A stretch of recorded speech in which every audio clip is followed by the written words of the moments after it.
Okay, thank you very much for attending this webinar series with KPMG and SHRDC. My co-host, Ms. Marisa, will welcome you all to this webinar. All right. So hello and good morning, everyone. So thank you all for finding the time and joining today's live webinar. All right. So I hope everyone already had their breakfast before joining in. And my name is Marisa from SHRDC, and I will be the moderator for today's session. All right, so just give me a signal, a thumbs up if you can hear me clearly. Yeah. All right, then, that's great. All right, then, so a very warm welcome to everybody. So I feel very privileged to extend my warm welcome to all presented here. So our live webinar will be starting right about now. Okay, so just before we begin the session for today, just a little housekeeping rules before we actually get started.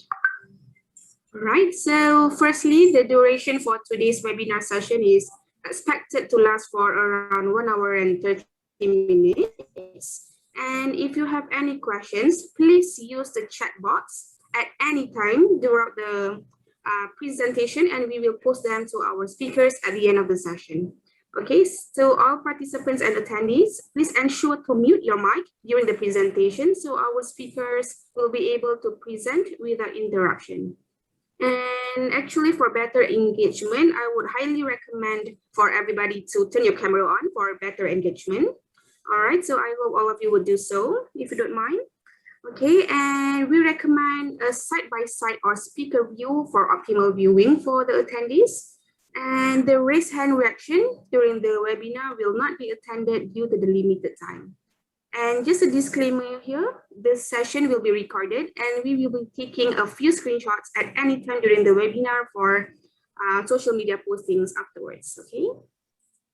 So I hope everyone is clear with the housekeeping rules. And now without further ado, we will begin with our first speakers of the day, which is with Sharmini and Jacob for the title, The Flexible Future of Work.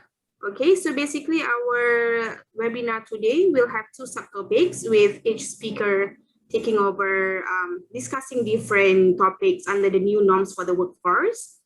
Okay, and now without further ado, I will turn the time over to our first speaker, which is Sharmini Jacob, the Executive Director of People and Change in KPMG in Malaysia, to talk about the flexible future of work.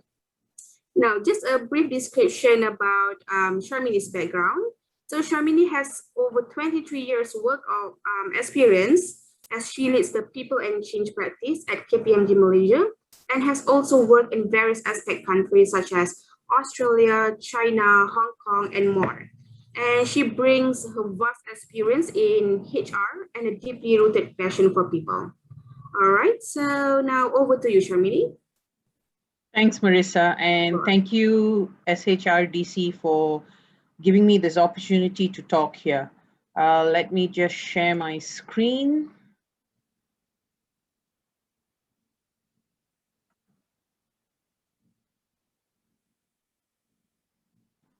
Okay, can you all see this?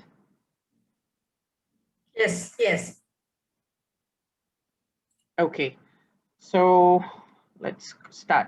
So good morning, everyone. As Marisa said, what I would like to touch on today for the next 20 minutes or so is some flexible future of the work. Now, if you think about it, COVID, whether we like it or not, has changed our society from an economic, social, regulatory, environment, and technology standpoint. So let's go through this one by one. From economic point of view, unemployment rate has increased, whether we like it or not. And there's actually been a reduced demand for office space leasing. A lot of companies have now opted, because we're working from home, they are rethinking this whole office space that they actually need. Socially, because of this whole COVID, we are forced to work from home. And because of that, organizations or companies have had to change the way they interact, and people also have now changed the way they interact with each other, whether at a workplace or outside work. Regulatory, there are new SOPs that we need to follow, especially with this COVID. There's a whole list of things that we can and cannot do, and that has put a strain on businesses as well, especially the way we work. So even those that can go into office, there are certain SOPs that you need to follow, which then has an economic impact on not just you, but at a larger scheme, the rest of the Malaysia as well. Technology has become even more important to us in this day and age. Virtual learning, virtual working has caused us to think more on the collaboration tools that are needed. And last but not least, our environment as well. There seems to be an increased focus on health, physical and mental being. As more and more of us are stuck within the confines of our home, this now has become even more important. And there is an increased awareness on climate change. I can speak from myself, my house. Before COVID, the skies were not always so blue, but then now, because there's less vehicles on the road, there's less smoke coming out, there's actually blue skies in Klang, which is actually a nice change, but there's also negative impacts that are coming out from this whole environment as well. So our entire perspective has actually changed because of COVID. Now, what does this mean for us at work? So when we say we will return to work, whether we like it or not, even when COVID ends, returning to work will not look the same that it was before last year, March, I think was our first MCO. This is our new reality. Flexible working arrangements are the new norm. And the question then is, how much of it has changed and how does it impact us within our organization? According to a survey that KPMG conducted, 71% of employees actually want flexibility to choose where they work. And 78 of you have also said you can actually work from home as effectively or more effectively as compared to the office. All right, so a lot of you are saying, let's continue this. And the good news for you all is a lot of companies have also now realized the benefits of working from home or flexible working arrangements and are now doing things to help you as an employee and help the organization as well. So the two things that you see on the bottom right there, one thing is organizations now realize that in order to attract and retain talent, flexible working models is the way to go. And secondly, hybrid working is a craft to be mastered, and it requires choices to be made in terms of where is your workplace, what is your workforce, how much workspace do you need, and last but not least, how does this impact the employee experience? Now, if you think about employee experience, it's how I feel when I step into my office or when I step into work. Okay, now work, as I mentioned, can be anywhere at this point, whether it's at home, in the office, or elsewhere.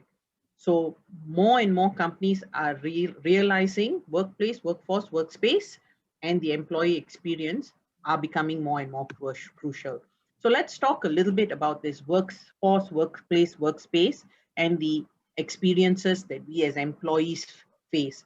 So if you think about it, workforce, current and future workforce, the way we do things now are slowly but surely changing. No longer am I confined to say, I work, my office is in KL, and therefore I need to look for people within the KL radius. Okay, because we have now got flexible working arrangements, it's work from home. Can we now expand this search? Can I hire someone, say from Penang? Can I hire someone from Johor and they sit in these places working for me while my organization address is here in KL? All right. Blended workforce then becomes a key priority for us. Okay. So we need at the end of the day to prioritize tasks over jobs and define what is the optimal sourcing channel to deliver the task. So is it someone sitting here in KL or Penang or Johor or maybe even overseas? So what does that look like? Optimize physical footprint. Now, because my workforce can sit anywhere in the world, really, if you think about it, I then can optimize my physical footprint. All right. Enabling the future service delivery model, and this then optimizing costs and attraction of talent, productivity, and culture. So no longer am I confined to one building. It can be anywhere. And this then gives me the flexibility to talk about what is the best way for me to attract these people.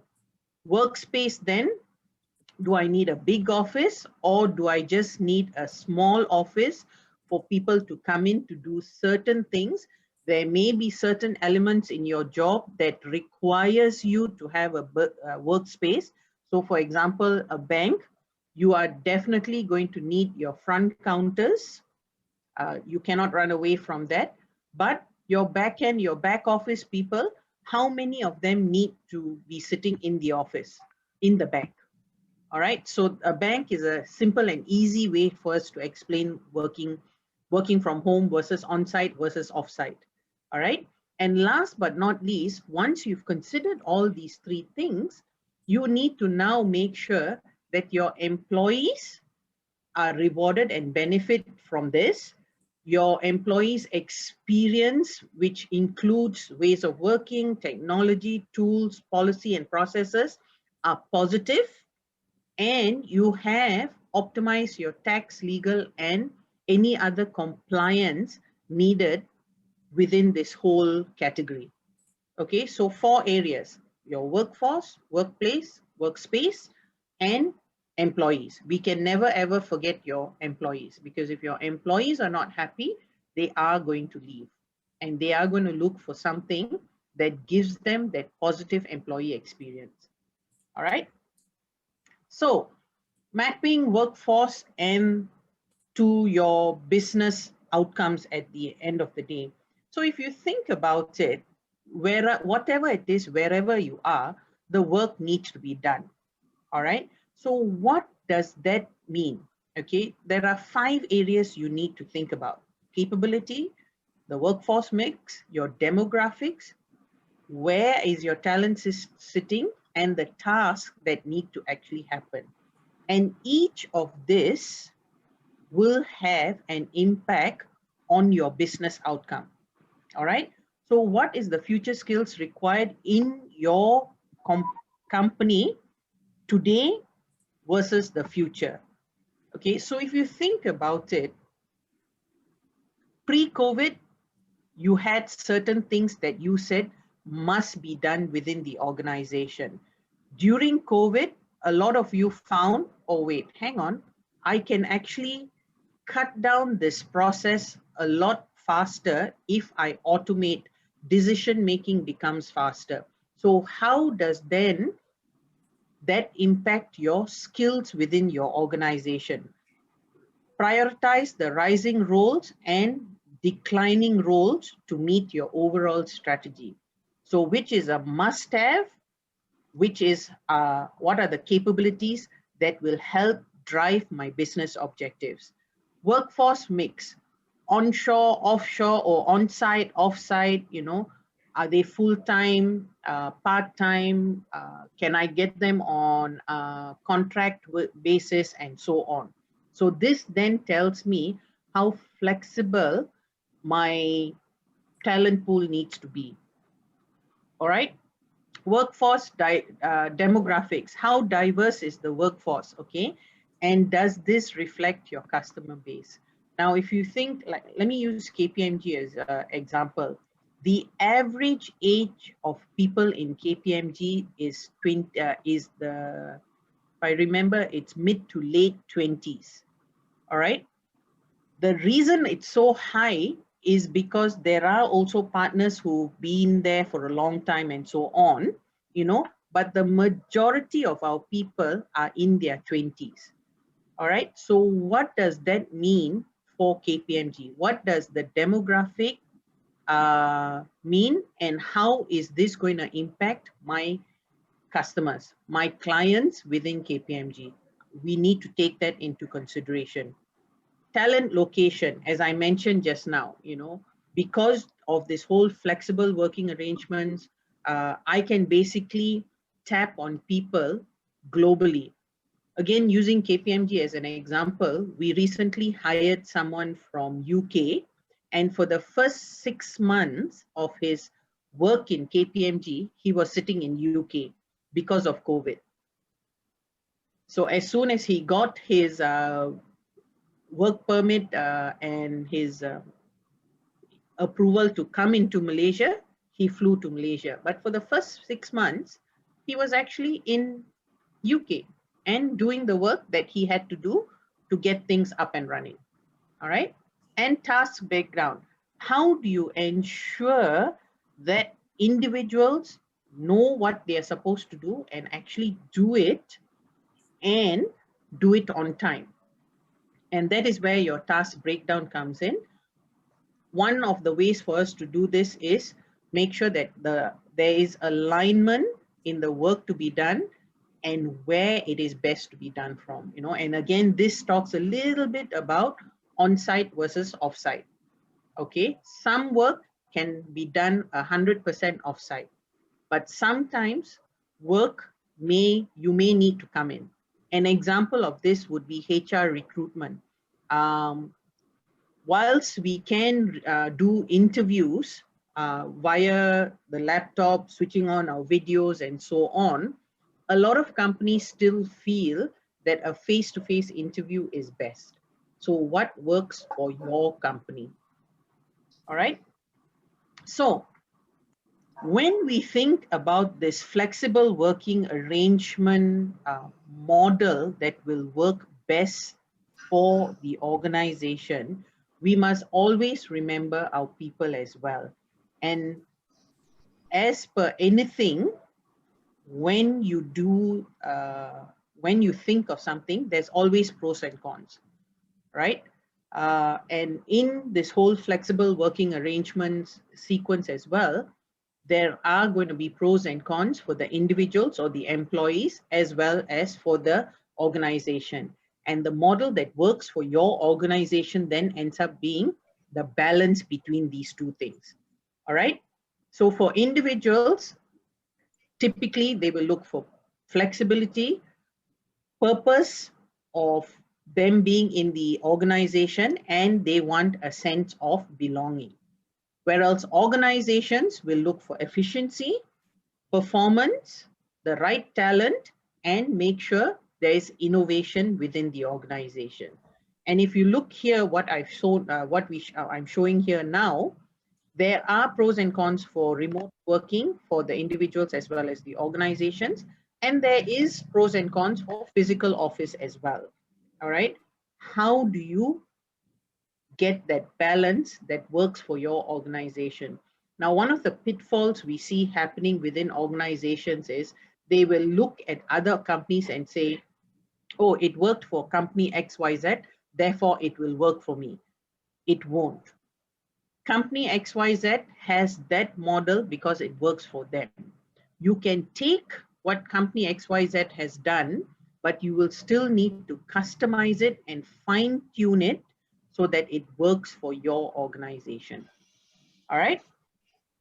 Now, leveraging on flexibility to attract talents, then when you're thinking about it, you need to talk about your employee value proposition.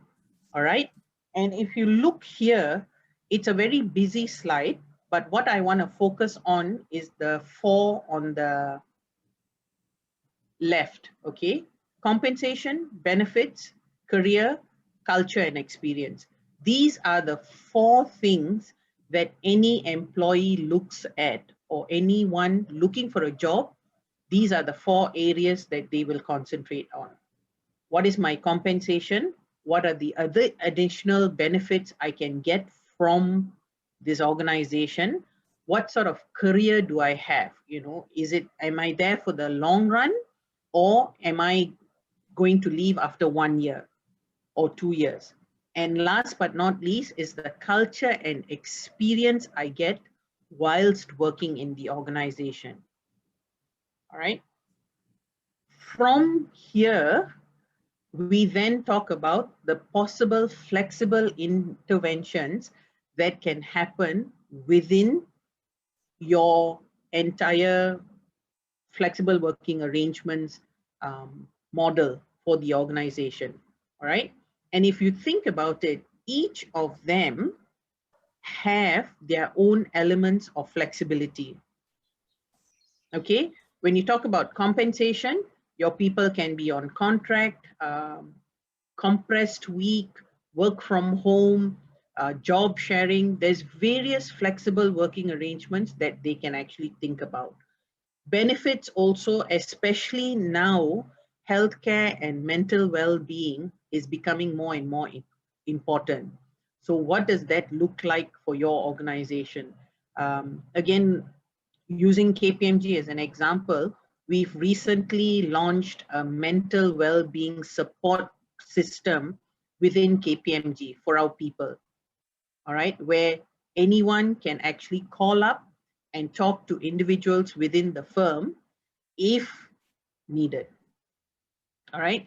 It's not to say your people are going to use it, but it's always nice to know that the company cares for me and therefore have set all these things up for me.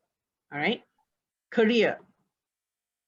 What is the company doing to help me upskill, reskill, or remain relevant, not just to myself, but to the organization as well? So again, there are a couple of options here. And last but not least, your culture and experience within the organization needs to be meaningful and positive for the individuals. All right, more and more in this day and age, you're hearing people say things like, my boss calls me up at 10 o'clock at night. My boss calls me up on the weekend. I don't have any free time because I am now full 24/7 working from home, and there is no start and stop time. Previously, when I step into the office, I am working. When I step out of the office, I'm done with work. No longer is that is no longer applicable. So how do we get now this work-life balance, not just for you, but for the entire organization, for the people within your organization? All right. So the last slide I have here is, whether we like it or not, the flexible future is here to stay. All right. COVID has presented some major challenges for organizations in Malaysia, but it has also propelled organizations to change in ways we've never imagined before. You know, and there are organizations now that are doing things that they never ever thought they would be able to do 2 years ago. Everyone, whether you like it or not, is now thinking out of the box, because even when COVID-19 fades, the flexible future is definitely here to stay. Thank you.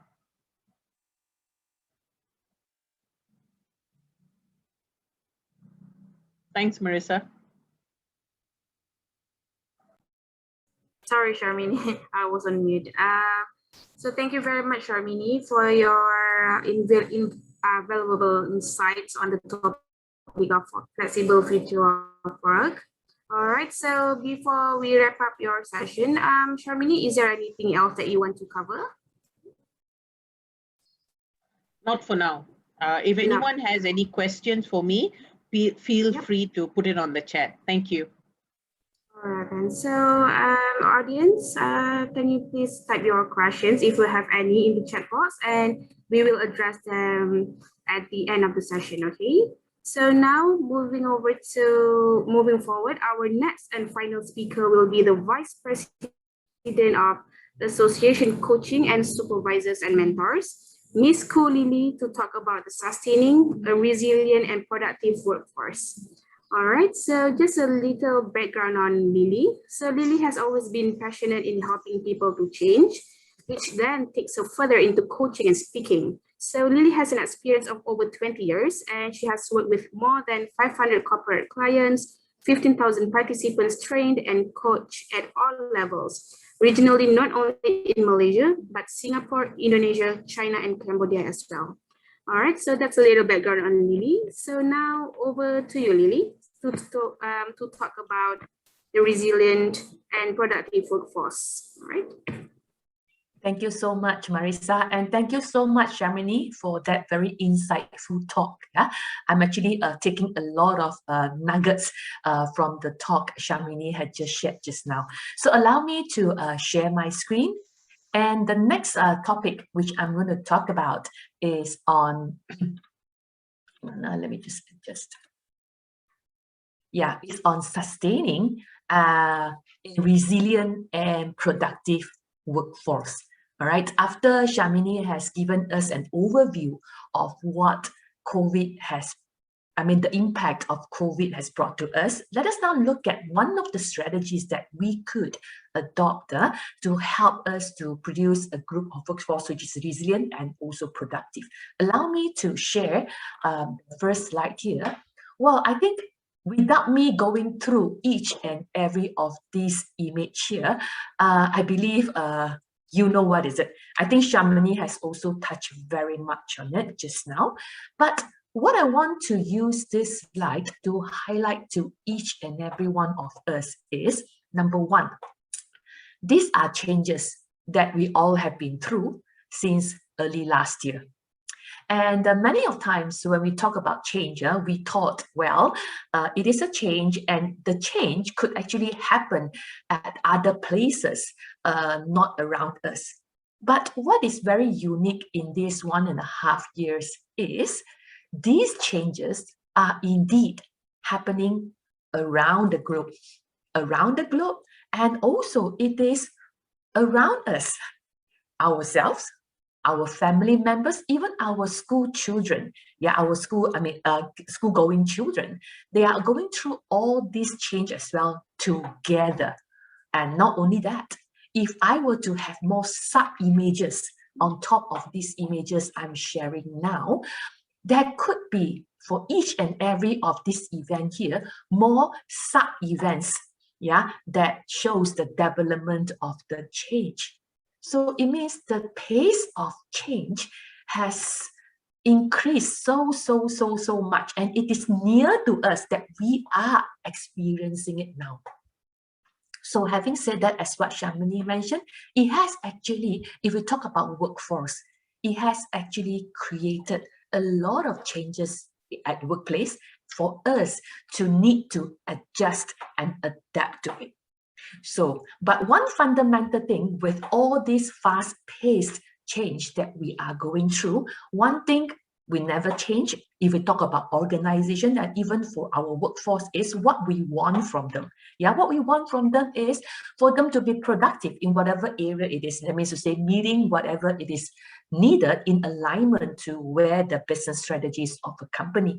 Well, with all those change and all this, not only productive, one of the things that we want our staff or our employees to have is be resilient, because it is not over yet. Just as we thought, yeah. Well, with whatever vaccines coming in, whatever development that we see in the world now, is it a stop today? Is it a stop 2 months later? No, I must say it is just the beginning. So with that, that means to say more changes are coming its way. So to have a pool of workforce who is productive and yet resilient is becoming so important now. And today, I'm going to zoom into this part on how could we then use positivity, happiness, and engagement to support building a workforce which is productive and also resilient? This is something I must say, it comes very much from internal, within, intrinsic, but can be built in a culture. And it is also something I find close to every human being's heart. Whatever digitalization technology changes going around the world, somehow we are human beings working with the heart.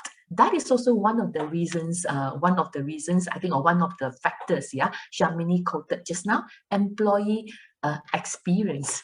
With all the digitalization, we still, for those of us, or most of us in HR today, take care of our staff. So I'm going to take you through a few sections or topic. The first one is, I'm going to zoom into the why. Why happiness advantage? What's so good about having a pool of happy workforce, especially during times like this now?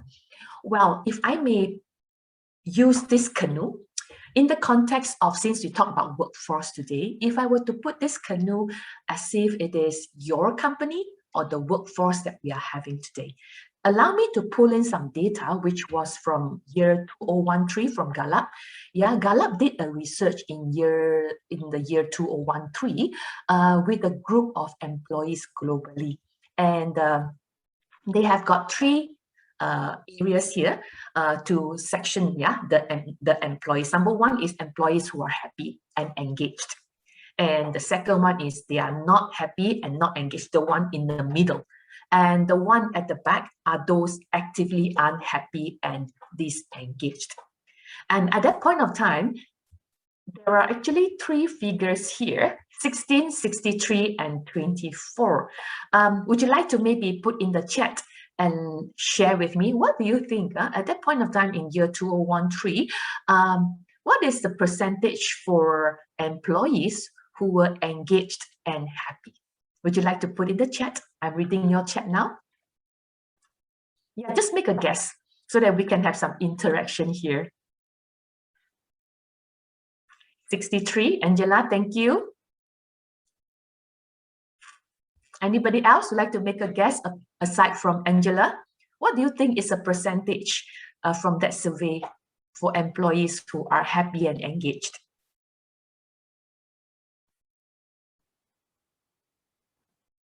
Anyone? 63, 63, 50. All right, thank you very much for your participation. In fact, the figure was quite alarming. At that point of time, the one who were happy and engaged were only 13%. And if you look at those who were actively unhappy and disengaged, were actually 24. All right, so it's almost double. Yeah, meaning to say, the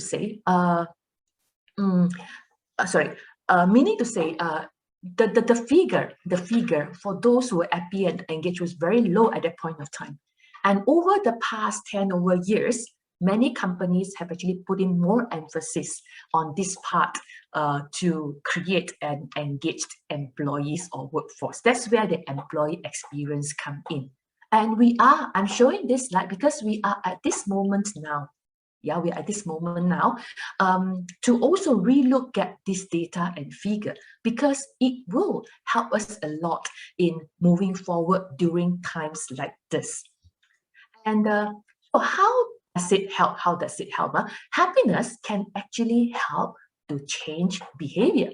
So if you look at from a very micro context, if we were to ask to change the behaviors of our employees or even our kids at home, we tend to maybe give instruction, maybe tend to monitor them, tend to tell them what to do. But in fact, there is another way. That is to use happiness as one of the tools. So take for example, most of us, if you look at this slide here, most of us would choose by default to take the escalator over the stairs. But when they did a research in this subway here, after they have put the keyboard, to have some music, to have music as you walk up the stairs, guess what? Without telling people what to do, even without putting a sign there, there is an increase of 66% for people now to choose the stairs over the escalator.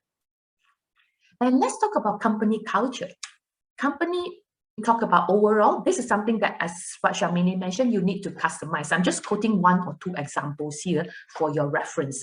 The late Tony Sia started this company called Zappos, and he has gained a lot of successes because of the culture of this company is very much talking about delivering happiness. So there's no, in order to build a happy employees or workforce, it is not about having a lot of SOPs, having a lot of process, having a lot of hierarchy. Everybody is flat and we all have only one aim, to make our customers happy and also internal customers happy. And another example I like to quote here is Hai Di Lao. Yeah, for some of us who have been there, if you really talk about, hey, how's the food, how's the steamboat and all those, well, some of us will say so-so, some of us say very nice, whatever it is not just the product, but it is the people. Yeah, how they build a service culture, an engaged culture within Hai Di Lao that makes them become a very renowned study case for many companies who are moving into this direction of creating a happy workforce. So, well, if you look at my slides so far, you may be wondering, why am I putting frogs here? Just for your information, what I'm sharing with you today is very much based on the work of Professor Sean Ecker, who is a Harvard professor in the field of positive psychology. He came up with his first book called Happiness Advantage, which is then translated into a 2-day workshop called Orange Frog. This is one of the programs which I train and very, very passionate with, as I'm seeing more results in helping companies through this way of building an engaged force in order for you to have productive and also resilient workers. So what I've covered so far is why happiness advantage. So I believe now, it has planted some seeds in your mind that, this could be one of the routes for us moving forward. What I'm going to cover next would be, now that we know happiness is important in our workplace and also in our life, because of work from home, life and work are very much closely related, glued to one another. So we are going to look at what's stopping us, which could be useful for work and also in your life. And lastly, I'm going to share a very brief roadmap on how do we build a resilient and productive workforce through happiness. So let us now look at what's stopping us, the second topic which I'm going to touch on today. There are many things which stop us from being happy, being engaged or positive at workplace.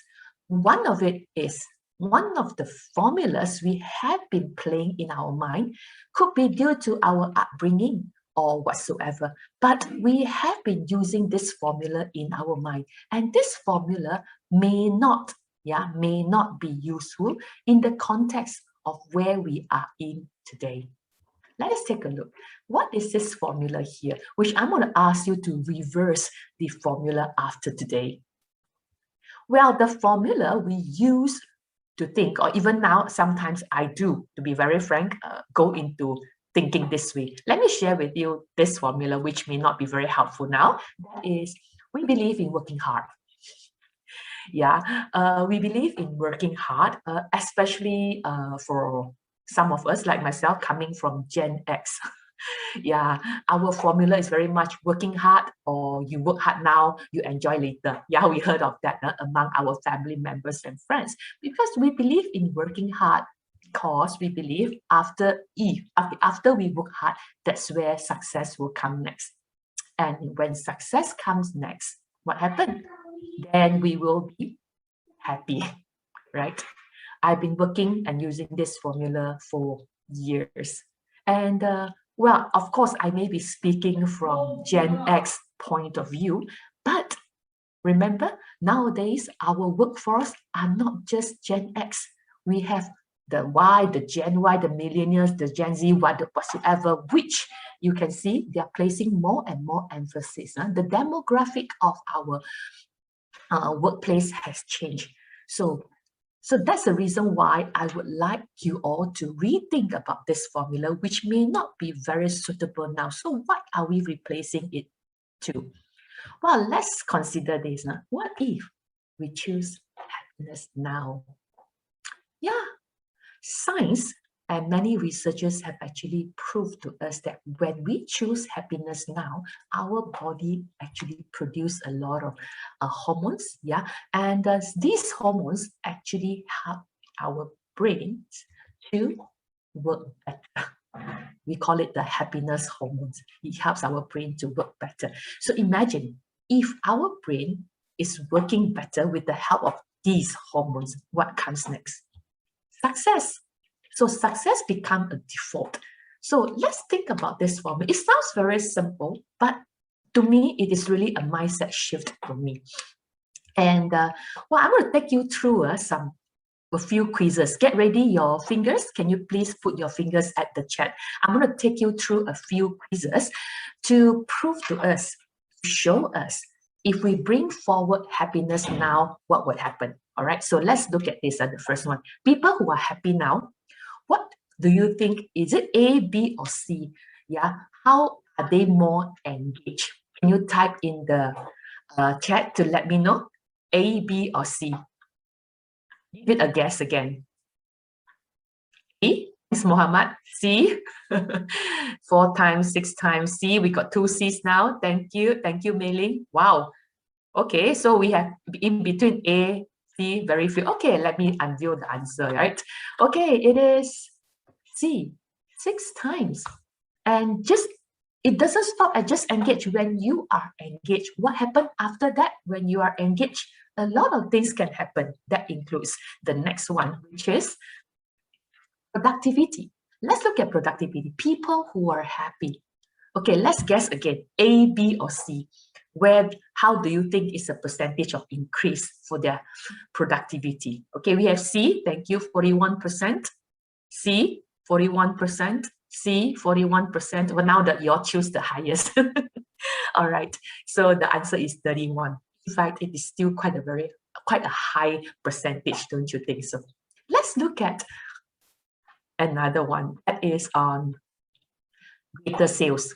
Yeah, some of us may be in sales today, or maybe your company has got a group of sales force. If they are happy, how would it help them to increase sales? Let's make a guess again. A, B, or C?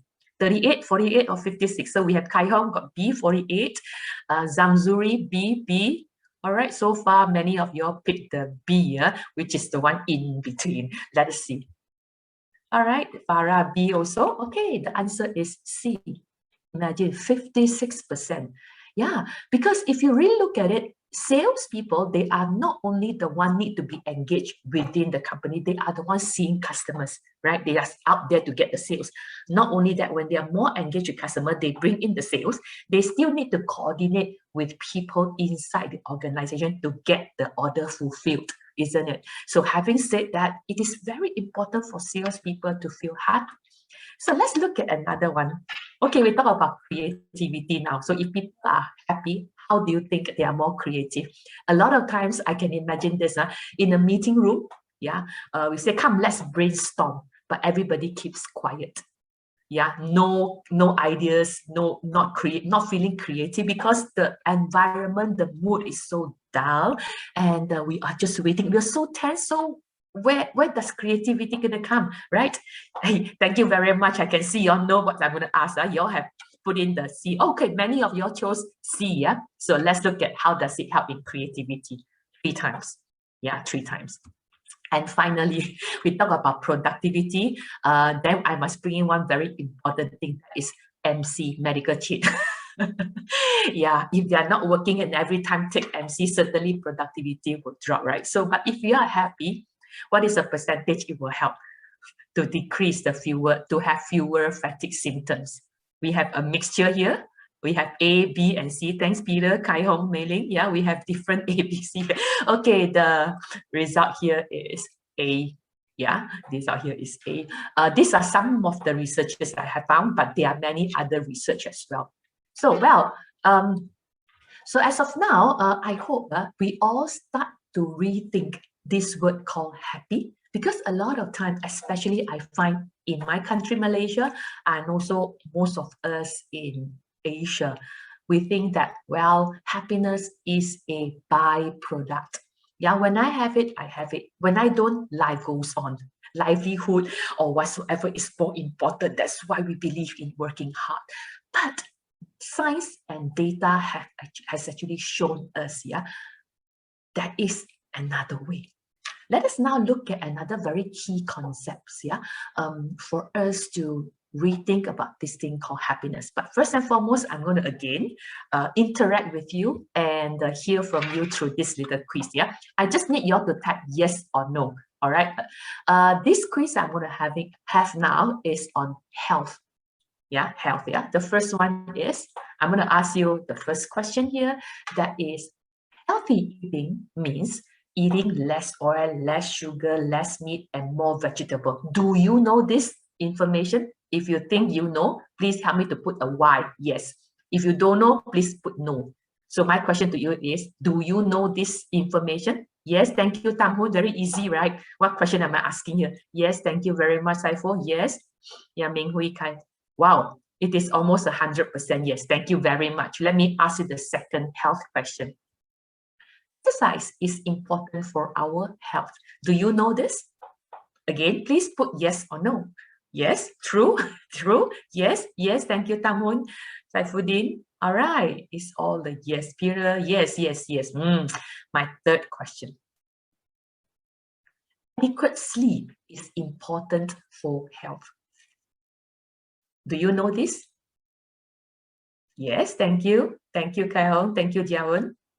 Yeah, thank you, Kim Chow. Yes, so all the yes. All right, so now I'm going to ask the final question. All right, the final question is, do I do all of these above? Do I do all these three things I know about health as what I have just shared on the slide? Wow, yes, yes. Be honest, yes, yes, hard. Thank you, Nafisa. Not really, some, not really, not really. Yeah, interesting, right? Through this little activity we just did, we know a lot information about health. And I had almost 100% yeses for these three statements here. But interesting, when we talk about doing it, the percentage seemed to drop from all the yeses just now. So what does it prove to us? This little activity proved to us that information is not transformation. When we know, it doesn't help us to transform. Health and also happiness, they are closely related to me, I find, because both have a lot of information online, or people tell you what to do, how to be happy, how to be healthy, how to be happy, you do this, be positive, and then how to be healthy. We all heard a lot among our friends, family members, or even on social media or other medias. But are we doing it? So very important, one of the key concepts, if we were to start building a engaged culture in the company, we must share this concept that happiness is a choice. Take back the ownership. It is a very important mindset, yeah, to build an engaged workforce, to also minimize some of the grievances we hear a lot nowadays, talking about our emotional well-being. Many people, because there are a lot of anger and emotion inside. So sometimes it is externalized or verbalized through blames. For example, they all don't arrange this, that's why it is delayed. I cannot be productive because that department delayed, because work from home, you're very slow in coming up with the letter, whatsoever. So when we give this away without knowing that, hey, happiness is something within us, that it is a choice that we can make, this helps a lot in building the foundation for this culture that we are building. So having said that, let me come to the last one here, which is the roadmap. I'm going to share with you very briefly a roadmap which could help us start to plant this culture, these practices in our workplace. So this roadmap starts with awareness in the middle, which I have taken you through some of the key concepts in this awareness here. And if you look at the two sides, which are the two legs there, are self-leadership and team leadership. Self-leadership here emphasizes on each and every one of us, irregardless your ranking. Yeah, we are the leaders and we can make a change, because happiness is not something where we need a title in order for us to do it. All of us, as long as we are human beings and we prove that we are not a robot, yeah, we will be able to have happiness. And team, once we have the self-leadership, another part here is about team leadership. How can then we instill this happiness into our team? With these two legs, it helps to move upwards, and we will look at the resilience part, talking about sustaining, because resilience is closely related to sustaining, simply because whatever we do, we keep happy and others, we are positive. Well, true. The fact is many of the things are not within our control. What if we fall? What if we fail? It's not the falling or failing, but it is how do we get up from this falling and failing that make us resilient.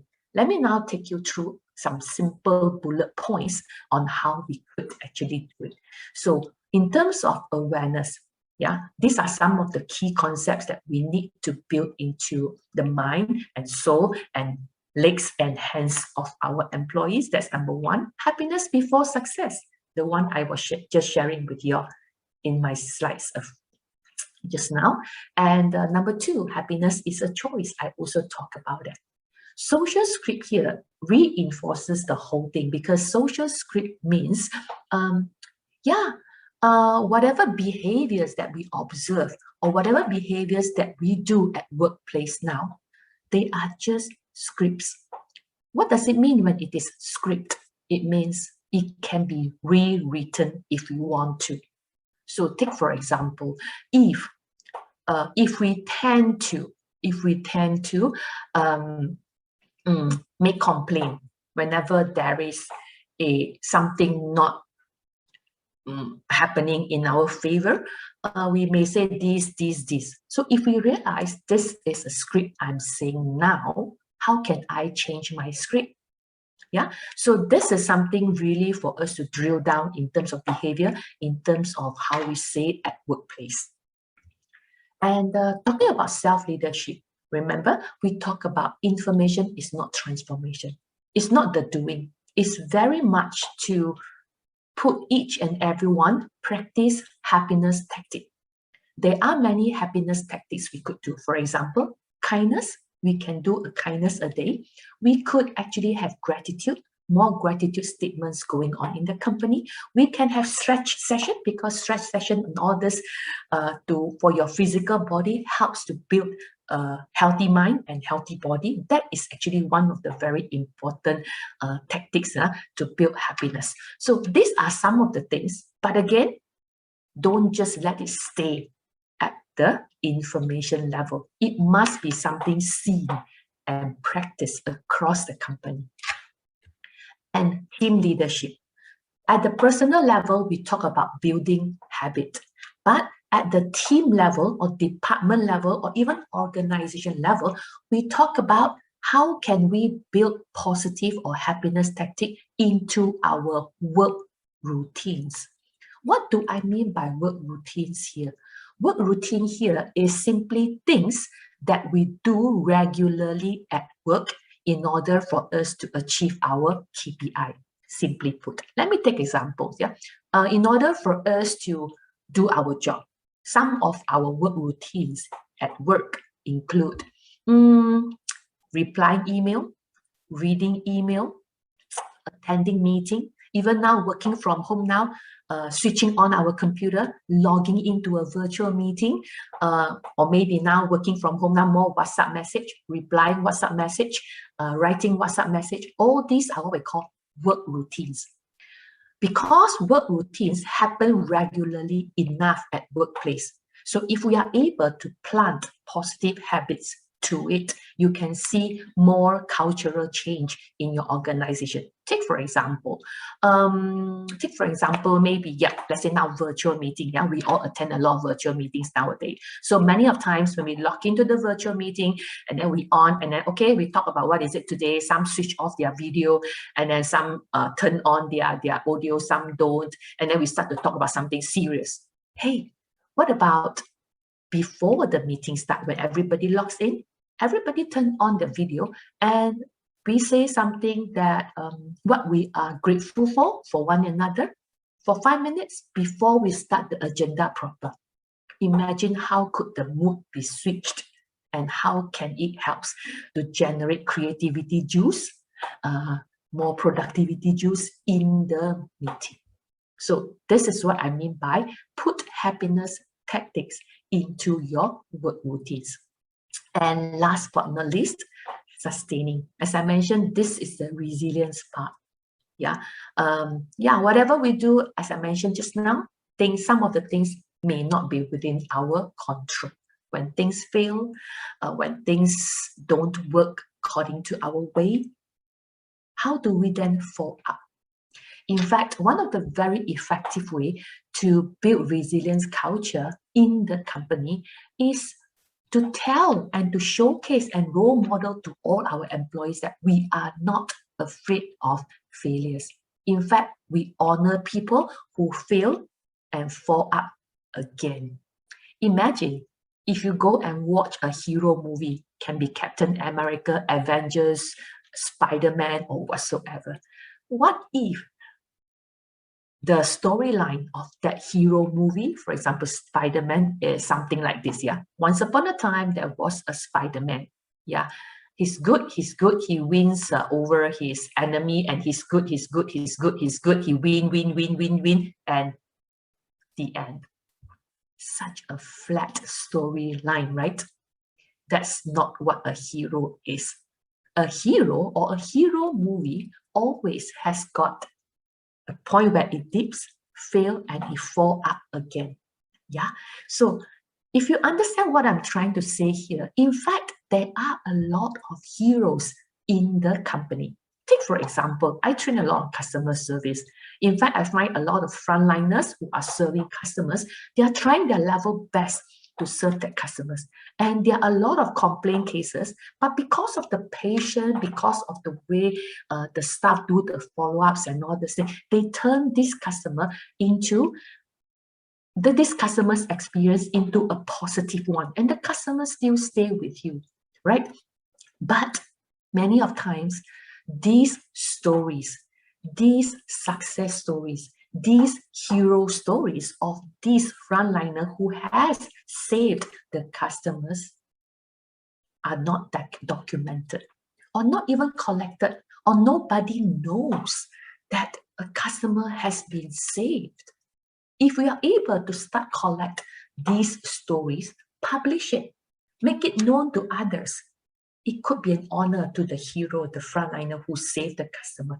And it is also, as I mentioned, a way to tell all of them in the company that, hey, it is okay to fail. There is a way out. So that is something I find very important to build resilience in a company. So ladies and gentlemen, this is my final slide. I shall pass it over to the host for the day, and well, open to take any question from any of you.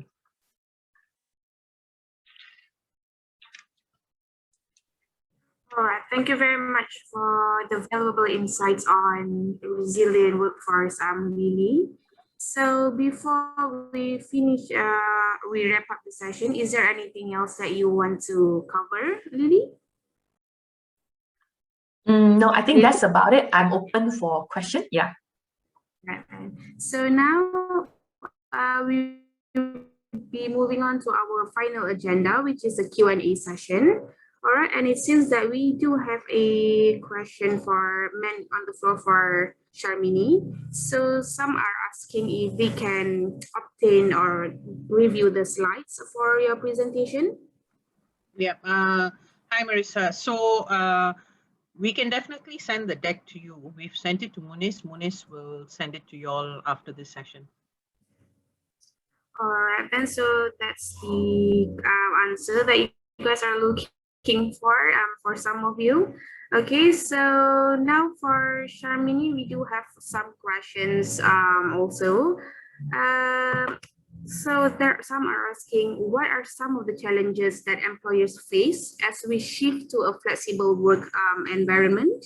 What do you have to say about that? So I think, yeah. Thanks, Marissa. So I think one of the key challenges, there's two main challenges that companies are facing now. You know, the first one is how do we manage performance of employees remotely?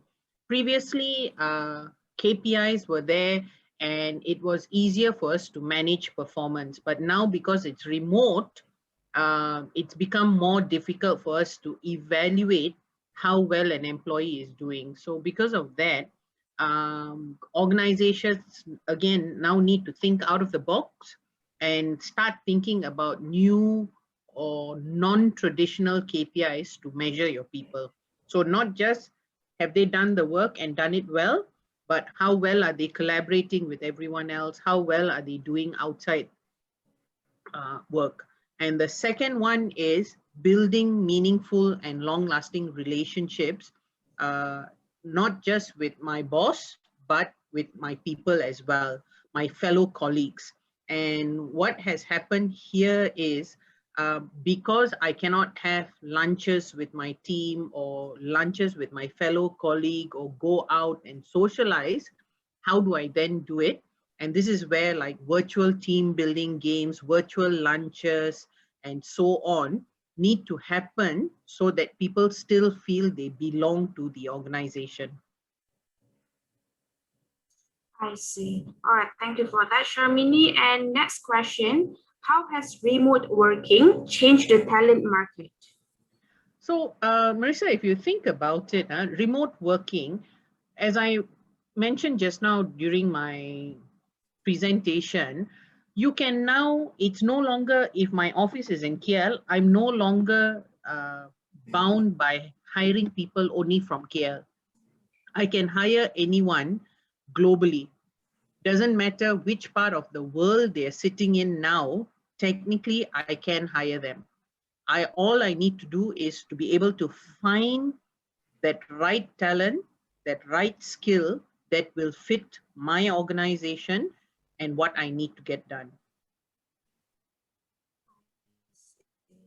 All right then, and how can HR help to drive value for the organization in a flexible working environment? Okay, so a lot of times management are lost as to what needs to happen and look to HR to provide guidance and training for the employees, especially in this remote working environment.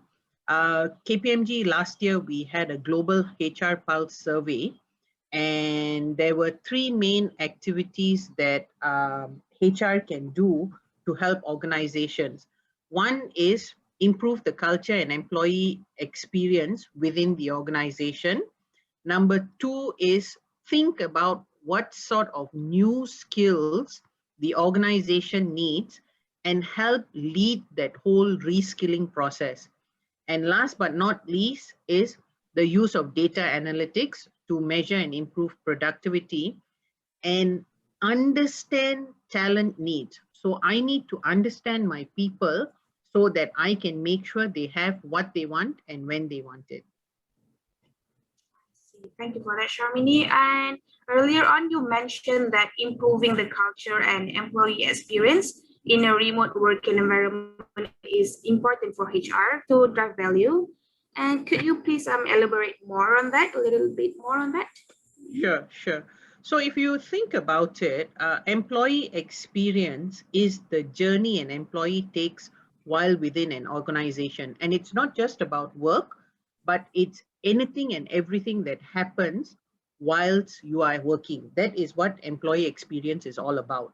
Now, and this also includes the interaction that happens within the organization. So how I interact with my boss, how I interact with my people, how I interact with people outside my department, and so on. So as far as HR is concerned, that whole employee experience now needs to, you need to think about the new needs of employees, you know, as what Lily mentioned just now, and something that I alluded to as well, mental health well-being is also becoming crucial. So how can HR help with this remote working mental health? How can HR increase growth opportunities for employees? So one of the things you can now consider is previously, it was very difficult for us to have secondments in other countries. What does that look like for your organization? If you have officers in other parts of the world, can you now do secondments, and what does that look like for you? And last but not least is, as I mentioned, employee well-being has become crucial. You need to think about employees and how they cope with this work from home fatigue, because it's very difficult to have boundaries. 8:30 to 5:30 is work time. What happens after that? And it's also become more important for us to build meaningful relationships, but slight problem, it is now virtually rather than face-to-face. I see. Thank you very much for that, Sharmini. So I think that's all the questions for you today. So now I will move on with Lily's questions from the floor. All right, Lily. So sure. All right. So I see Shaifuddin, right? Shaifuddin is asking what question. Sure. Shaifuddin is asking, working from home is a bit challenging with full house member in a small house. What's your opinion on this? I definitely agree with you. So much so that if you look at pre-COVID, everybody is in one premise. So from organization's point of view, very easy to design the overall employee experience from the time you walk in, park your car, move into office and all those. So much so that now companies are trying their level best to make you up and equipped working from home, but somehow each of us live in different premise, different size of the house. The demographic, whatever things in the house are very diverse. So that is something I find as an employee, or I think let's look at both sides. Yeah, number one, I feel from organization's point of view, yeah, there could be something to give some allowance for staff who is actually unable to kind of like contribute all the time. If you clock in, clock out, those were the days 9 to 5. Yeah? So that's the reason why Sharmini ended the slide by saying flexible. So I think exercise flexibility is the way forward. So I find this is a point where, from company's viewpoint, is for us to let go of our past belief system, our past, the pre-COVID way of working, to be more empathized with our staff from that perspective. From the staff perspective, now that we know we are under this challenging environment, so how could we then be proactive in building an environment that is fitted for us to work? Yeah, could be talk to our family members, we arrange time, different working hours, or whatsoever. So this could be something discussed. And also I find very important also is for us to, that's the reason why I talk about the self-leadership. We must have certain habit that we build into our life while we work from home to make us happy. Just like I think before you all join us, Sharmini and a group of us, we were talking about what do we do now. Sharmini cook, I paint, Yeah. And then I think on social media, we see a lot of sourdoughs, a lot of chefs, whatsoever. I think building be proactive in building a workplace that is conducive for us to work now is important. And that is the reason why I find also what we are going through now is not something external. The external change are a lot. So we need to now relook into what is inside. So having a very stable emotion, well-being, and all these things will help us to drive through these challenges. So that's a little I would like to share with Shaifuddin for your question. All right. Lily, if I may add on to that, yeah, Shaifuddin, like I live in a house with 8 people, 2 dogs, a cat, and a whole lot of fish. That's a household. Yeah, so that is a full house in as far as I'm concerned. So for me, I'm lucky. I've got my own room where if I'm having, like now, there's a little paper that I've stuck on my door outside that says, please don't knock or enter. So my family members see that and they don't come in. Okay, it's a simple fix for me because the youngest person in my household is 16 years old, my nephew, and the oldest is my father, who's 86. So they all understand that I'm working and they respect that. But it becomes more difficult when you have children. You know, I've got colleagues of mine who tell me, Shamni, it's so difficult. My 5-year-old son stands outside my study and knocks and says, Papa, please let me in. Papa, please let me in. So how do you work with things like that? Sometimes it's an easy fix, like what Lily said, you do on rotation. So wife works one time, husband works another time, and then your children are there. The other thing is people need to now respect, because you're working from home, you are occasionally going to hear a dog barking, a child screaming, your father yelling for you, your mother yelling for you, you know, so all this is part and parcel of working from home. I've been on calls where I'm talking to a lady and I see her husband walking behind without a shirt, you know, and it's the new reality, and that's what you need to do. So you need to come up with a solution that works for you and what it is in your household. Yeah. I actually suddenly, as what Shamini is mentioning about the examples, it suddenly something came to my mind. One of the friends I know, he went out and actually rent a room in his neighborhood, which is just next door. So happened that room is vacant. So he goes to that room together with the wife on rotation basis. Sometimes could be a little rent, sometimes could be just for friendship, but they don't charge anything. But work around with whatever we could, because we know where we live best. The company can't see that. All right. All right. So if you're okay, I'll move on to the second question. Yeah, we do have another question, and this one is from Zamzuri, and he's asking how to overcome the inactive, unhappy, or disengaged staff in the company. So what do you have to say about this, Lily? I find this very interesting because I have been doing this workshop on engagement happiness for many years. And many of time, as I take them through the workshop, many of the staff or participants I have in class or the audience that in my talk, yeah, they would think that I'm the one engaged. When I show, remember, if you still remember the canoe I showed, the disengaged. So most of us will think that I am the one, the 13%. Then in reality, where does the other rise, right? So so interesting is I think first and foremost is how do we overcome? So first and foremost is have more constant conversation with them. Yeah, in fact, the data I showed in the canoe, they are not static. Yeah, and it does not mean that when you were once unhappy or disengaged, you cannot move. So to me, the canoe example I showed to you is very much like Star Wars.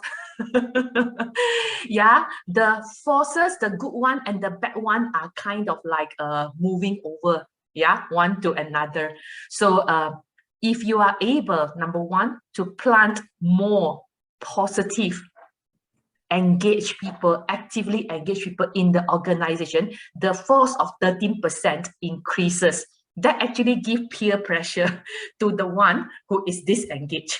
So that's the reason why sometimes it got to be seen from a cultural building point of view to have enough numbers. Of course, number two, if we were to zoom into this particular staff or whatsoever, there need a lot of very constant conversation, feedback, talking. Yeah, because I always believe there must be a reason for this staff to be disengaged. And a lot of times, it's not anybody's fault. It's just that their mind has think otherwise. Just need to fine tune and bring them back on the path. So that's a little sharing I would like to share. I don't know whether Shamini has got anything to add on for this question. No. So what you said is right, spot on. Thanks. So Lily, there is actually another question, and this one is coming from Peter. He just dropped the question in the chat box here. So he would like to know your view on an individual having a vision of his or her own happy state and how to sustain that vision every day. Okay, let me try to understand. Like to know your view on an individual having a vision of his own happy state and sustaining that vision every day. I'm trying to understand this question. Let me see what angle should I come from.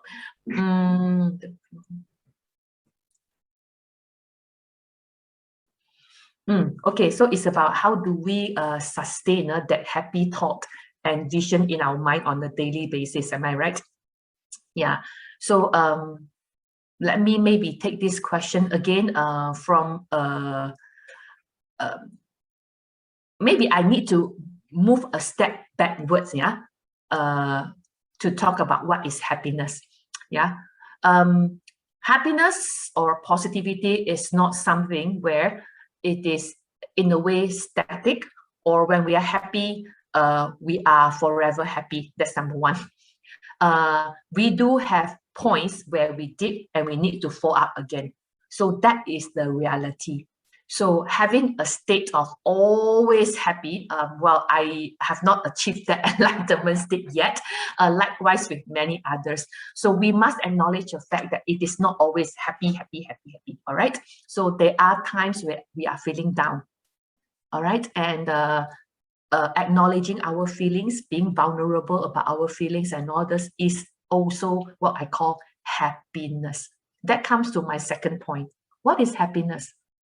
Happiness is not about putting a happy face, all right, that we are very happy every day. So that is not the real definition of happiness. In fact, to me, the definition of happiness is we maintain a positive state while we strive to reach our potential. Meaning to say, in reality, there are challenges in life. It's how we go through this one by one in a positive way. So that is real happiness. So if we understand these two things, I find it is easier for us to maintain a positive state throughout. Number one, it is not static, it is dynamic. So acknowledge that there are moments when we are down, all right? And when we are down, need not be too quick to want to move up. Acknowledge and be with that feelings is also important. It's also part of life. Number two, as I mentioned, is more on the definition of happiness. Yeah, understand that happiness is about being at the positive state as we strive to reach our potential. Thank you very much for that, Lily, and I hope that answers your question, Peter. Thank you for the question. All right, so I believe we have now come to the end of our webinar as it's reaching 12 afternoon now. Okay, but before that, I am going to quickly launch a poll so that we here at SHRDC can get a feel of how you are enjoying our webinar series so far. And once you are done with the poll, feel free to leave the webinar and we wish you a good day ahead. All right, and I believe the poll has already come up on your screen, so please answer them first. All right, and finally, I would like to thank everyone who made this for their wonderful presentation on the flexible future of work and also sustaining a resilient and productive workforce. All right. Thank you, Shamini and Lily, and thank you everyone who's attending this. Thank you. Thank you for having me. Have a nice day, everyone. Stay safe.